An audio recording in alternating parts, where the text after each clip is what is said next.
បាទសួស្តីបងប្អូនគ្នាឥឡូវយើងរួចបងប្អូនផ្លែនេះខ្នាត3កន្លះបងប្អូនណាបាទខ្នាត3កន្លះមួយពងសัตว์ដៃសមលី6បងប្អូន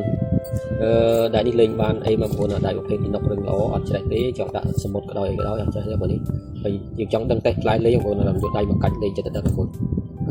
កាច់វាណាប៉ុន្តែយកទៅកាប់កាច់វាហើយបាទរឹងបងប្អូនរឹងល្អហើយមានភាពយឺតណា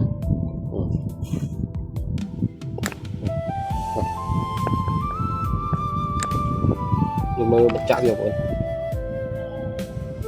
មើលមកចាក់វាអត់មានខ្មោចទេបងប្អូនណានៅតែស្រួចស្លឹមដដែលណាអញ្ចឹងប្រភេទផ្លែដែលយើងជ្រើសរើសដៃបានល្អហើយដៃអត់នេះខ្ញុំបញ្ជាក់ថាខ្ញុំអត់បាននេះគឺខ្ញុំកំងទិញផ្ទាល់ខ្លួនឯងទេដល់ប្រភពច្បាស់លាស់ខ្ញុំទិញយកមកប្រើទៅជាដៃជាផ្លែ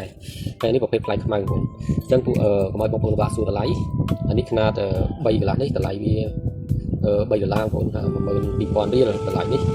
គឺយើងលក់ក្នុងតម្លៃស្តង់ដារហើយផ្លែល្អយើងហ៊ានលក់តម្លៃហ្នឹងបងប្អូនណាហើយចិត្តតែប្រើកន្ទុយស៊ីទាំងអស់ការវិញកន្ទុយការពូលាក៏ធ្វើឲ្យបានស្អាតទៅតាមអ្វីដែលយើងអាចធ្វើបានធម្មតាទៅដៃចឹងណាបងប្អូនណាហើយប្រភេទនេះគឺប្រភេទផ្លែខ្នាត4ហ៊ុនដៃជាមលី8អានេះមលី6ហើយអានេះតម្លៃវា15000បងប្អូននេះបងប្អូនណាហើយនេះ12000ចឹងខុសគ្នា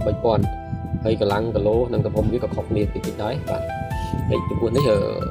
ខ្នាតនេះគឺតម្លៃវា15000 4កន្លះបងប្អូនណាដៃមលី8ដែរចឹងមានអីទេបងប្អូនអត់ឆ្លៀតធ្វើវីដេអូមើលតិចហើយការវិញកន្ទុយរបស់ខ្ញុំគឺខ្ញុំអត់បាច់ញញ៉ាយច្រើនទេខ្ញុំគ្រាន់តែពុតទំនងយកមកខ្ញុំចាប់ទៅកាប់មកគឺខ្ញុំវិញយកតែម្ដងបាទចឹងខ្ញុំទៅងាយស្រួលទេធ្វើមួយបាទបានតាយកប៉ុណ្ណឹងហើយផ្លែនេះ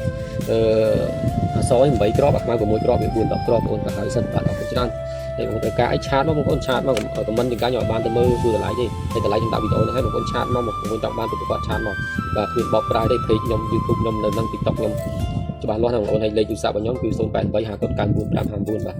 គឺយើងលក់ដូរច្បាស់លាស់ណាស់ហើយលក់យូរឆ្នាំហើយបងប្អូនហើយខ្លាចមានច្រើនទៀតតែកម្មប្រហែលគ្នាទៀត